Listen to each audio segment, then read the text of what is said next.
జ్ఞానవంతుడైనటువంటి సొలొమోను అర్థవంతమైనటువంటి మాట చెప్తున్నాడు. అదేమిటంటే బుక్కవాని తైలంలో చచ్చిన ఈగలు అని. చాలామందికి సెంటు కొట్టుకునే అలవాటు ఉంది. అది తప్పు అని అనటం లేదు, మంచిది, సెంటు కొట్టుకోండి. సెంటు మంచిదే, అది పూర్వకాలం నుంచి కూడా ఉంది ఆ ఆచారం. బైబిల్లో మనం ఈ మాట చూస్తున్నాం, బుక్కవాని తైలము. ఇది సుగంధ ద్రవ్యాలతో తయారు చేస్తారు. మీకు అందరికీ తెలుసు, చాలా ఖరీదు ఉంటాయి. చాలా దేశాలలో లక్షలు రూపాయల ఖరీదు కూడా ఉంటుంది. చాలా ఖరీదైనటువంటి సెంటు, సువాసన భరితమైనటువంటి సెంటు, ఎన్నో రకాలైనటువంటి పరిమళ ద్రవ్యాలతో తయారు చేసేటువంటి సెంట్ ఇది. ఇది బుక్కవాని తైలము. బుక్కవాని తైలం ఎంత ఖరీదైన సెంట్ అయినప్పటికీ కూడా, ఎంత విలువైన సెంట్ అయినప్పటికీ కూడా, దీంట్లో ఈగలు పడ్డాయి అనుకోండి, ఏమవుతుంది? చెడు వాసన కొడుతుంది, పాడైపోతుంది. ఎంత ఖరీదైన సెంట్ అయినా పాడైపోతుంది, మంచిగా ఉండదు, మంచి సువాసన రాదు, చెడు వాసన వస్తుంది. మన యొక్క జీవితం అద్భుతమైనటువంటి మన జీవితం, వాస్తవికంగా మనం చెప్పాలి అంటే మన జీవితము అద్భుతమైన జీవితం. మానవుని యొక్క జీవితం ఇతర యొక్క జీవుల కంటే మన జీవితం, మన లైఫ్ చాలా విలువైనది. ఈ మంచి జీవితాన్ని పాడు చేసేటువంటిది కూడా దురలవాట్లు ఉంటాయి, బలహీనతలు ఉంటాయి. ఈగలు ఈ సుగంధ తైలంలో పడితే ఎలాగైతే చెడువాసన కొడుతుందో, అలాగే మన దురలవాట్లు, మనకున్నటువంటి దురాలోచనలు, బలహీనతలు మనల్ని ఆ స్థితికి దిగజార్చేస్తాయి, చెడు వాసన కొట్టేటట్లుగా చేస్తాయి మన జీవితాన్ని. మాటలు కంపు కొడుతుందా? నిజమే. మాటల దుర్వాసన, దూషణలు, దుర్భాషలు, అలవాట్లు కూడా కంపు కొడతాయి. ఈ యొక్క తైలంలో ఈగలు పడితే, ఈగలు పడి చచ్చితే దుర్వాసన వచ్చేస్తుంది.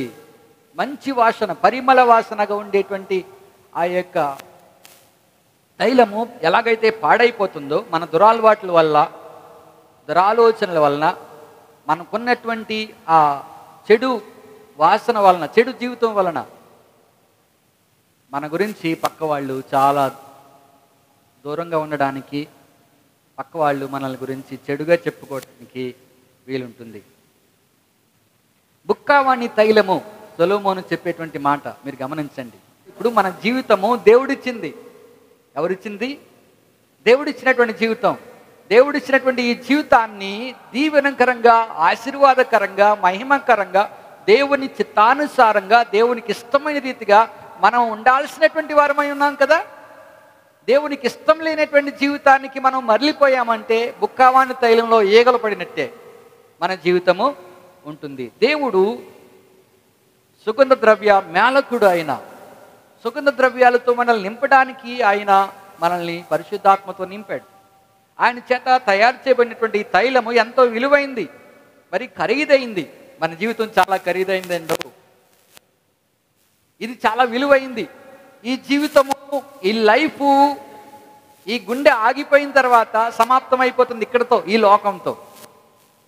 కానీ తర్వాత నిర్ణయం ఉంటుంది, అది పరలోకమా నరకమా అనేటువంటిది అక్కడ నిర్ణయించబడుతుంది. ఇక్కడ జీవించినటువంటి జీవితం వలన మనం ఏ లైఫ్ మనం పొందుతామో అనేటువంటిది నిర్ణయించబడుతుంది మనం చేసే ప్రార్థనల వల్ల. కొంతమంది ప్రార్థనలు చేస్తారు, ఎవరైనా చనిపోతే, ప్రభువా ఈ ఆత్మను పరలోకానికి చేర్చుకోండి. ఏం ఫలించవు అవి, ఏం ఫలించవు.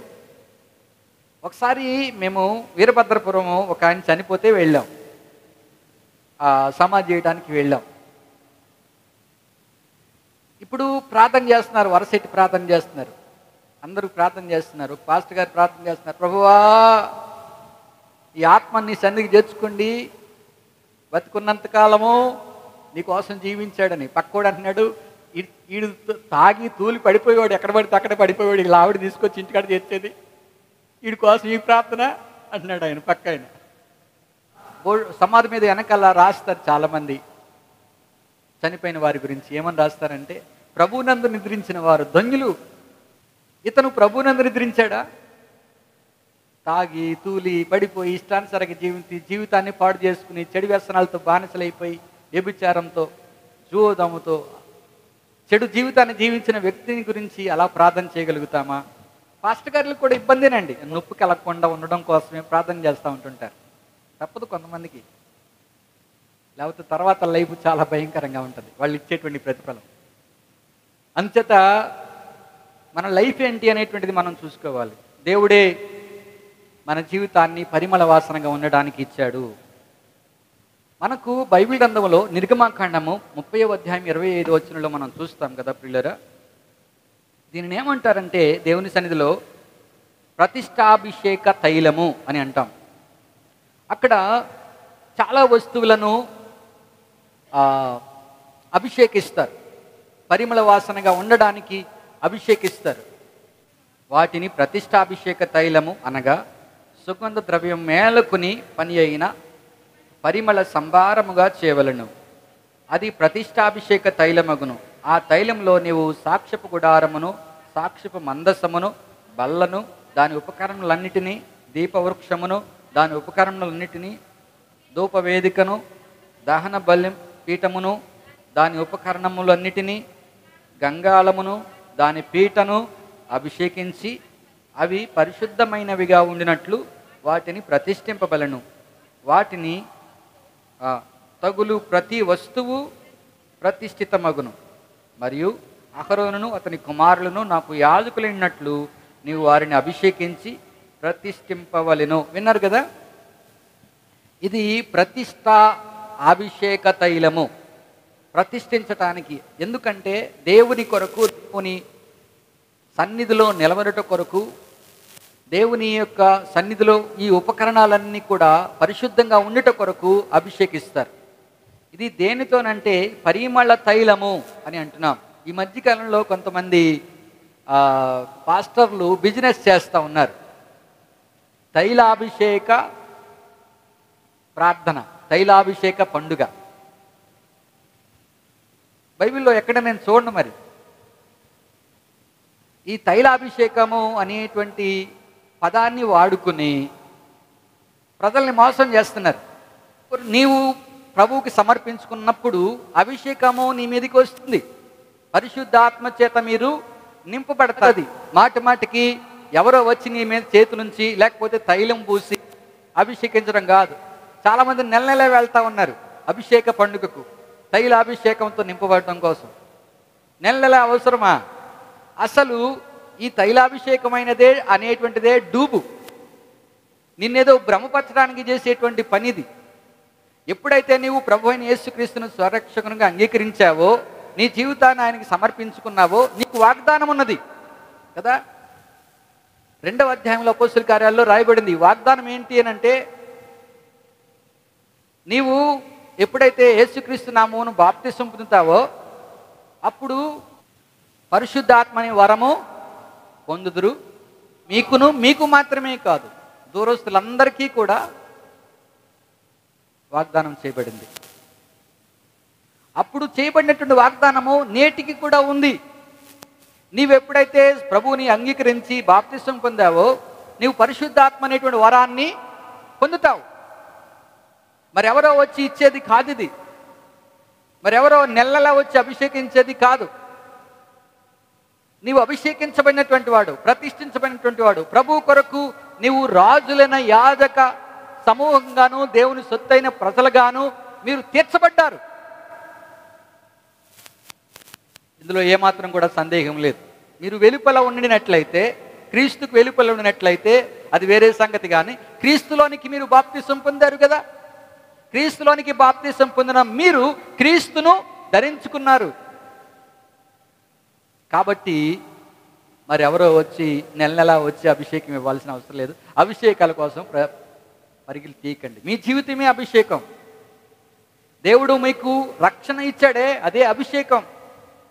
మీ రక్షణను మీరు కాపాడుకోవాలి, మీ రక్షణను మీరు సంరక్షించుకోవాలి. ప్రభు వచ్చి పర్యంతము పౌలు గారు మంచి పోరాటం పోరాడి తిని, నా పరుగు కడముట్టించి తిని, నా విశ్వాసము కాపాడుకుంటుని. ఇక మీదట నా కొరకు మాత్రం కాదు కానీ వాగ్దానం చేయబడినటువంటి వారు అందరికీ కూడా ఇది ఉన్నది పౌలు గారు చెప్తాడు. అవును ప్రియులారా, కాబట్టి మనం గుర్తించాలి, ఇతరులు చేసే జిమ్మిక్కులను నమ్మకండి. ఇది మన జీవితం, దేవుడు మనకిచ్చినటువంటి జీవితం. అపోస్తలుడైన పౌలు రోమా సంఘానికి 12వ అధ్యాయం 1వ వచనంలో చెప్తాడు, కాబట్టి సహోదరులారా, పరిశుద్ధమును దేవునికి అనుకూలమునైన సజీవ యాగంగా మీ శరీరములను ఆయనకు సమర్పించుకొనుడని దేవుని వాత్సల్యమును బట్టి మిమ్మును బతిమాలుకొనుచున్నాను. ఇట్టి సేవ మీకు యుక్తమైనది. మీరు ఈ లోక మర్యాదను అనుసరింపక ఉత్తమమును అనుకూలమును సంపూర్ణమునైన దేవుని చిత్తమేదో పరీక్షించి తెలుసుకున్నట్లు మీ మనసు మారి నూతన మగుట వలన రూపాంతరము చెందుడి. దేవునికి స్తోత్రం కలుగును గాక. మీ మనసు మారిందా? రూపాంతరం చెందారా? రూపాంతరము అనేటువంటి మాట మనము గుర్తు చేసుకున్నప్పుడు సీతాకోక చిలుక గుర్తుకొస్తుంది. ఒకప్పుడు అది గొంగళి పురుగు. మీకు తెలుసా? గొంగళి పురుగు చాలా అసహ్యంగా ఉంటుంది. ఆ తర్వాత దాని లైఫ్ మారుతుంది, దాని లైఫ్ మార్చుకుంటుంది, పురుగు దశను మార్చేసుకుంటుంది, మార్చేసుకుని సీతాకోక చిలుకగా మారుతుంది. ఎంత అందమైన రీతిగా ఉంటుంది, చూడముచ్చటగా ఉంటుంది కదా అది. మనం గొంగళి పురుగుని ఇష్టపడతామా? ఇష్టపడం. దేన్ని ఇష్టపడతాం? సీతాకోక చిలుకను ఇష్టపడతాం. సీతాకోక చిలుక అంటే మనకి ఇష్టం, గొంగళి పురుగు అంటే ఇష్టం ఉండదు. అది గుచ్చిందనంటే అది దాని యొక్క ముళ్ళు గుచ్చుకున్నాయంటే దురద తట్టుకోలేము కదా, అసహ్యంగా ఉంటుంది, చూడటానికి వీలు లేకుండా ఉంటుంది, దాని జీవితమే దుర్భరంగా ఉంటుంది. కానీ సీతాకోక చిలుకగా మారినప్పుడు చిన్నపిల్లలు వాటిని పట్టుకోవడానికి ప్రయత్నం చేస్తారు. ఎందుకంటే అవి చాలా రంగురంగులుగా కనిపిస్తాయి, ఎగురుతూ ఉంటాయి, ప్రకృతిలో చాలా అందంగా కనిపిస్తాయి. మన జీవితము రూపాంతరం చెందాలి. మీ మనసు మారి నూతన మగుట వలన రూపాంతరము ఉంది. ఈ లోక మర్యాదను అనుసరింపకుండా మీ సర్వ శరీరమును దేవునికి సమర్పించుకోండి. ఇదే నూతన అభిషేకం, ఇదే తైలాభిషేకం. అప్పుడు అది సాదృశ్యంగా ఉన్నాయి దేవుని మందిరంలో, ఇశ్రాయేలీయుల దినాలలో. కానీ ఇప్పుడు మన జీవితంలోనికి వచ్చేసింది ఇది పరిమళ తైలం. అదే పరిశుద్ధాత్మ. పరిశుద్ధాత్మ చేత మీరు నింపబడ్డారు, పరిశుద్ధాత్మ చేత మీరు అభిషేకించబడ్డారు. మీరు దేవుని పిల్లలు అని పరిశుద్ధాత్మ మీ పక్షంగా సాక్ష్యం చెప్తాడు. చచ్చిన ఈగలు పడతాయంటారా? పడతాయి. చాలామందికి చచ్చిన ఈగలు పడతాయి. ఈ అద్భుతమైన పరిమళభరితమైనటువంటి మన జీవితాన్ని నాశనం చేయటానికి సైతాను ప్రయోగాలు చేస్తాడు. సైతాను చాలా రకాలైనటువంటి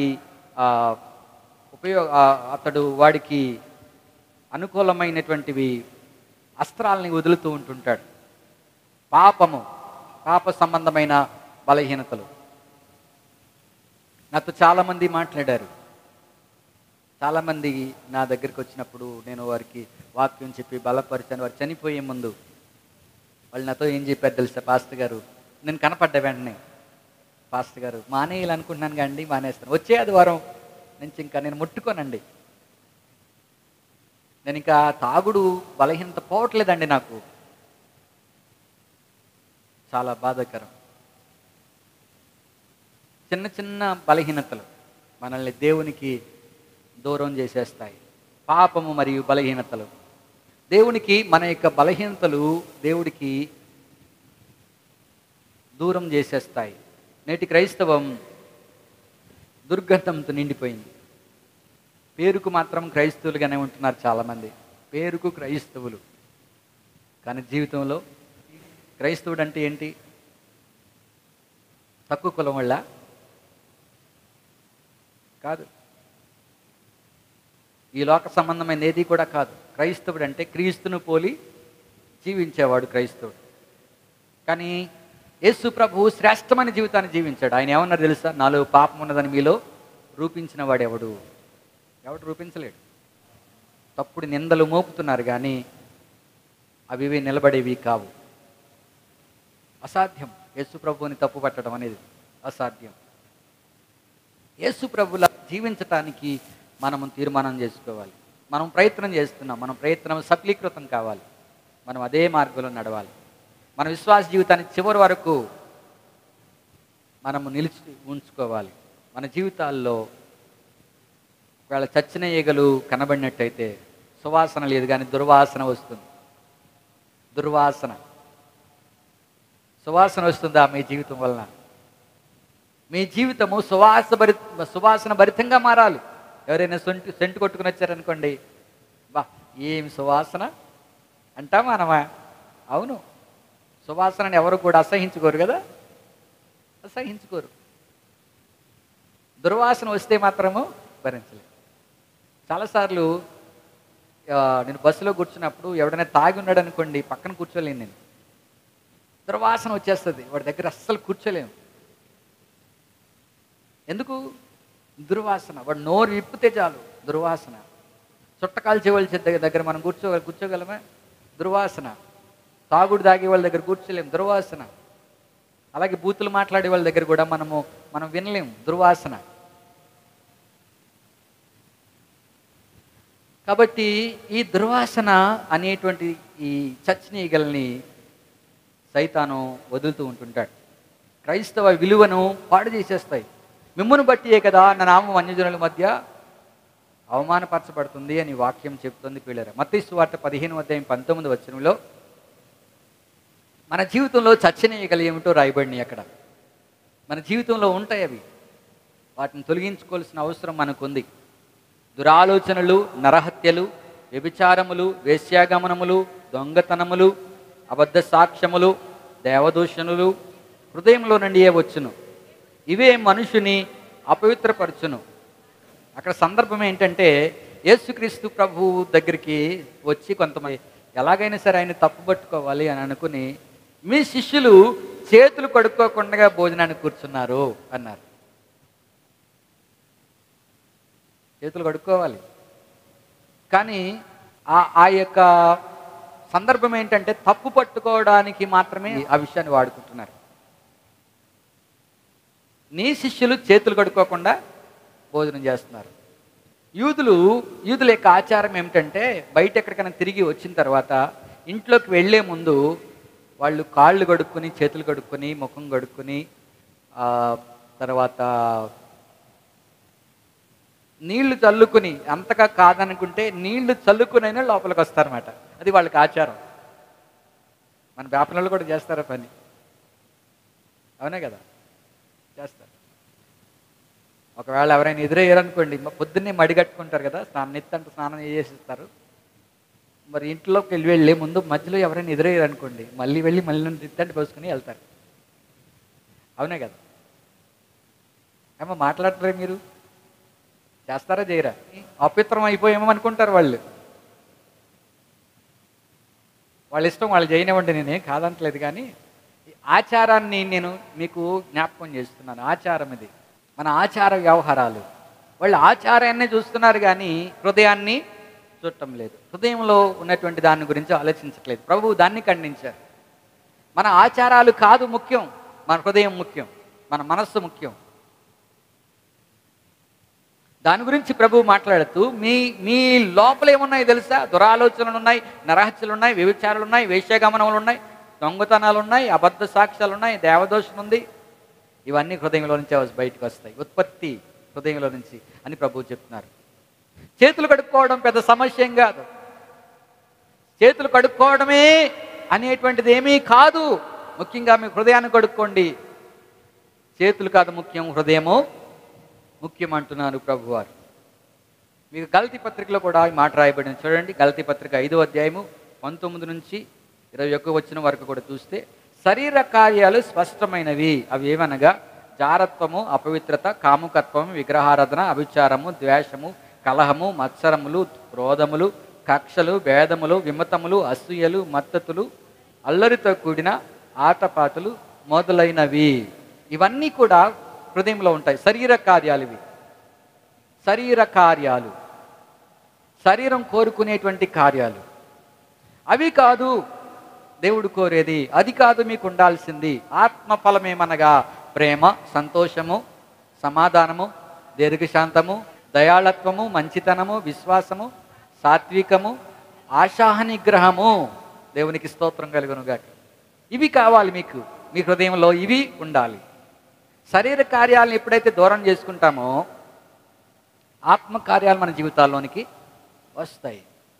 ఆత్మచేత నింపబడితే, ఆత్మచేత మనం నడిపించబడితే మనం దేవుని పిల్లలం అవుతాం. రోమా సంఘానికి పౌలు చెప్తాడు 8వ అధ్యాయంలో, ఎందరు దేవుని ఆత్మచేత నడిపించబడితే వారందరూ దేవుని కుమారులు. సర్టిఫికేట్ అది. మీరు దేవుని పిల్లలుగా గుర్తించబడాలంటే ఆత్మచేత నడిపించబడాలి. ఆత్మ ఫలం ఏంటి? ప్రేమ, సంతోషము, ఏమండి, సమాధానము, దీర్ఘశాంతం, దయాళత్వం, మంచితనం, విశ్వాసం, సాత్వికము, ఆశానిగ్రహము. ఇట్టి వాటికి విరోధమైన నియమమేదియు లేదు. కాబట్టి ఎప్పుడు కూడా ఆత్మకు శరీరానికి మధ్య పోరాటం జరుగుతూనే ఉంటుంది. ఉంటే దేనికి మనం ప్రాధాన్యత ఇస్తే అది గెలుస్తుంది. శరీర కార్యాలకి మనం ప్రాధాన్యత ఇచ్చామా అది గెలుస్తుంది. ఆత్మకార్యాలకి మనం ప్రాధాన్యత ఇచ్చామా అవి గెలుస్తాయి. ఏది కోరుకుంటున్నాం? ఈ పోరాటంలో మన జీవితమే ఒక పోరాటం, ఒక యుద్ధ రంగంలో మనం ఉన్నాం. శరీరంతో పోరాడుతున్నాం మనం. మొట్టమొదటి మన శత్రువు ఎవరో తెలుసా? మన శరీరమే. శరీర కార్యాలకి మనం ప్రాధాన్యత ఇస్తాం. ఈ లక్షణాలు కనుక ఉంటే మనం క్రైస్తవులుగా ఉండలేము, మనము శరీర సంబంధులుగా ఉండిపోతాము. మన జీవితంలో ఈ చచ్చిన ఈగలు ఉండినట్లే. ఆత్మీయంగా ఎదగనివ్వి. ఆత్మీయ జీవితంలో మనం ఎదుగుతున్నట్లుగా మనము నటిస్తాం. నటించేటువంటి స్థితి మనకు వచ్చేస్తుంది. చిన్నపిల్లలు వారి దుర్వాసనను కనిపెట్టలేరు. వాళ్ళు ఆత్మీయంగా ఎదగని వారు తమలో ఉన్నటువంటి లోపాలు, తమలో ఉన్నటువంటి పాపపు అలవాట్లు, వాటి నుండి వారు బయటికి రావడం చాలా కష్టం. వాళ్ళకి తెలియదు. ఎవరైనా ఏదైనా పలానా పొరపాటు నువ్వు చేసావని అంటే ఒప్పుకోరు. అది ఆత్మీయ బలహీనతకు గుర్తు. మీ తప్పులు మీరు ఒప్పుకోలేదనుకోండి, మీరు ఆత్మీయంగా దిగజారిపోయారు అని అర్థం. గుర్తించండి దయచేసి. ఎవరైనా మిమ్మల్ని నిందించినప్పుడు నిజంగా మీరు ఆ తప్పు చేశారా అనేటువంటిది మీకు తెలుస్తుందో తెలీదా? చెప్పండి. ఎదురు తిరక్కండి. దాన్ని సరి చేసుకోవటానికి ప్రయత్నించండి. దేవుడు మనకు అవకాశం ఇచ్చాడు. మనం ఎంత గొప్పవాళ్ళం ఏం కాదు. కొన్నిసార్లు పొరపాట్లు చేస్తాం. మనుషులు మనం. శరీరం కోరుకున్నది ఒక్కొక్కసారి మనం చేస్తూ ఉంటుంటాం. అప్పుడు ఏం చేయాలి? మనం ఒప్పుకొని విడిచిపెట్టాలి. సరి చేసుకోనే ప్రయత్నం చేయాలి. ఈ ఆత్మీయ బలహీనతలు ఉన్నటువంటి వారు, లేకపోతే ఆత్మీయ స్థితిలో బలవంతులు కానిటువంటి వారు ఏం చేస్తారంటే సరి చేసుకోరు, ఎదురు తిరుగుతారు. ఎదురు తిరిగే మనస్తత్వం మీలో ఉంటే గనక సరి చేసుకోండి. అది మీ ఆత్మీయ జీవితాన్ని పాడు చేసేస్తుంది. కనుక అటువంటి వారికి సేవకులు ఎన్ని చెప్పినా, సంఘంలో ఎన్ని విధాలుగా బోధలు విన్నా వారికి ఏదో అంటుంటారు కదా, చెమిటోడి చెవిలో శంఖ ఊదినట్లుంటుందని. ఇష్టంగా ఉండవు. 1 కొరింథీ పత్రిక 14వ అధ్యాయము 20వ వచనంలో, 1 కొరింథీ 14:20వ వచనంలో, సహోదరులారా, మీరు బుద్ధి విషయమై పసిపిల్లలు కాక దుష్టత్వం విషయమై శిశువులుగా ఉండుడి, బుద్ధి విషయమై పెద్దవారై ఉండుడి. ఒక చిన్న కుమారుడు బుద్ధి వచ్చినప్పుడు ఏం చేసి తండ్రి దగ్గరికి వచ్చాడు. మనకు బుద్ధి వచ్చినప్పుడు, మనకు బుద్ధి నేర్పించేటువంటి వారి విషయంలో మనం జాగ్రత్తగా ఉండాలి. వాళ్ళని మనం తృణీకరించకూడదు. మనకు బుద్ధి వచ్చినప్పుడు మనం ఉన్నతమైనటువంటి స్థితికి వెళ్తాం. పందులు తినే పొట్టును ఆశించినటువంటి ఆ చిన్న కుమారుడు, వాడికి అప్పుడు బుద్ధి వస్తుంది. నా తండ్రి దగ్గర అనేక మంది సేవకులు ఉన్నారు, వానిలో నేను ఒక్కడిగా ఉంటాను, నా తండ్రి దగ్గరికి వెళ్తాను, బతిమాలుకుంటాను అని మనసు మార్చుకుని అతడు తండ్రిని గుర్తు చేసుకుని బయలుదేరాడు. దేవునికి స్తోత్రం కలుగును గాక. మనం కూడా అంతే. మనం దేవుని దగ్గర, మన తండ్రి మనల్ని కనికరం కలిగినటువంటి దేవుడు కాబట్టి మనల్ని అంగీకరిస్తాడు ఆయన. మనం ఆయన దగ్గరికి వెళ్ళి వేడుకోవాలి. చచ్చిన ఈగలను కనిపెట్టేటువంటి స్పాట్ ఏంటో తెలుసా? చెప్పండి. కనిపెట్టేటువంటి, అంటే మన జీవితంలో ఉన్నటువంటి చెడు అలవాట్లను కనిపెట్టేటువంటిది ఎక్కడో తెలుసా? ఇక్కడే, దేవుని సన్నిధి, దేవుని వాక్యం దగ్గర. దేవుని వాక్యం చదువుతున్నప్పుడు చచ్చిన ఈగలు ఏమున్నాయో మన లోపల, చెడు వాసన ఏం కొడుతుందో అది మనము తెలుసుకోగలుగుతాం. 119వ కీర్తన 104వ వచనం. 119, 104.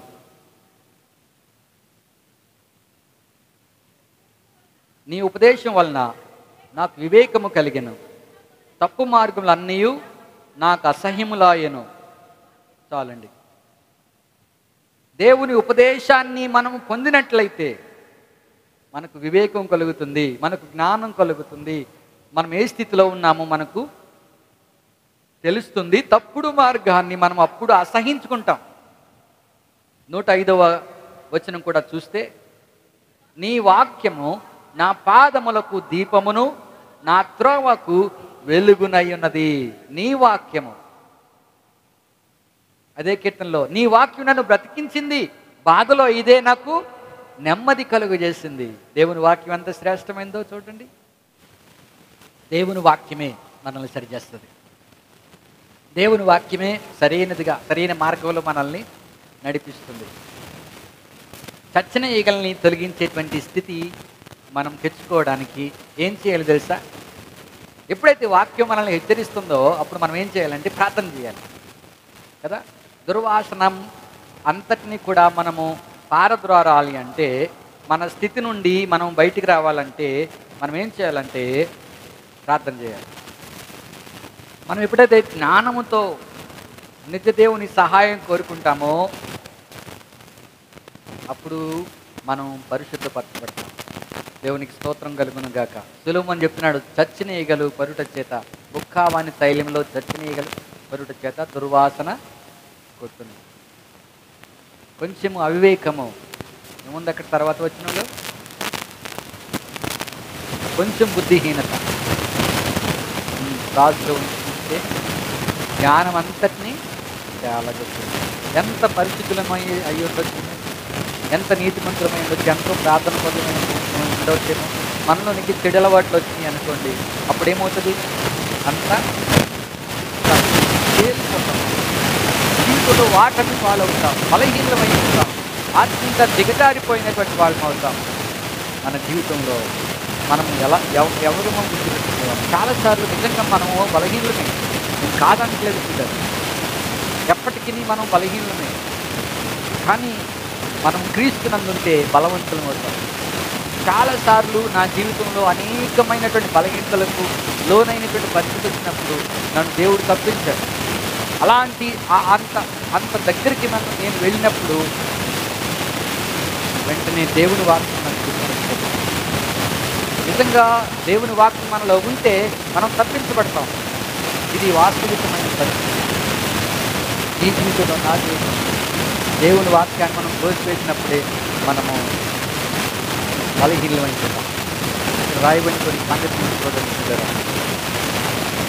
ఈ దుర్వాసనను తొలగించుకోవాలంటే 139వ కీర్తన 23వ వచనం చూడండి. 139వ కీర్తనకారుడు మాట్లాడుతున్నాడు, హృదయాన్ని మనం పరిశీలించుకోవాలి. హృదయాన్ని దేవునికి మనము అప్పగించాలి. దేవా, నన్ను పరిశోధించి నా హృదయమును తెలుసుకుని నన్ను పరీక్షించి నా ఆలోచనలు తెలుసు.